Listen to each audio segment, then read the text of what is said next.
Syahr Ramadan alladzi unzila fihi al-Quran hudan linnas.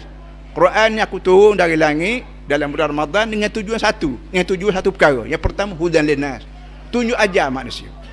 Kalau manusia aku tak tunjuk ajar, siapa nak tunjuk ajar?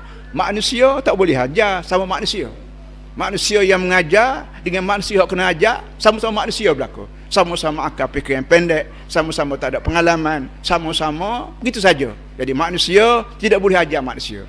Yang boleh ajar manusia ialah aku sebagai tukang buat manusia. Karena bila aku ni tukang, ala ya'lamu man khalaq. Aku yang membuat, maka aku lebih reti maslahat manusia.